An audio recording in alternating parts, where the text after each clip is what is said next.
ప్రభాస్ గారిని కలిసినప్పుడు ఏంటి మీ ఫీలింగ్ ఏంటి డార్లింగ్ కలిసినప్పుడు? ఏమో తెలీదు.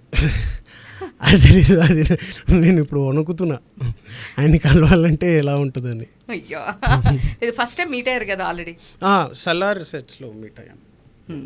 నేను పక్కనే వెళ్ళలేదు, ఆయన పక్కనే కూర్చున్నారు, ఆ మానిటర్ రూమ్లోనే పక్కన కూర్చున్నారు. నేను ఇలా చూసి అయ్యో మాది ఈయన పక్కన కూర్చున్నారు, నా పక్కన ఏం చేయాలో నాకు తెలియదు. మూసుకొని ఆయన్నే చూస్తున్నా అంతే. వెళ్ళారు షార్ట్కి, నేను ఇలా చూస్తున్న టెంట్ నుంచి, ఆయన వెళ్ళారా మళ్ళీ ఎప్పుడు తిరిగి వస్తారా అని. సో ఒకసారి కూడా మీరు వెళ్ళి మాట్లాడలేదా? హాయ్ చెప్పాను, ఆయన కూడా అదే అరే బ్రహ్మాజీ కొడుకు హాయ్ అవన్నీ చెప్పిన తర్వాత అది చాలు. నేను అమ్మ లైఫ్ సెట్ అయిపోయిందిరా, ఇంత మాట అన్నా సరే అదే సెట్ అయిపోయింది. ఒక మాట డార్లింగ్ అన్నారా? ఏం పిలిచారు? లేదు, ప్రభాస్ అన్ననే పిలిచారు అంతే. Super super. అంత ధైర్యం లేదు డార్లింగ్. లేదు ప్రభాస్ గారు డార్లింగ్ అన్నారు అంటే అంటారు, కానీ ఆ మూమెంట్లో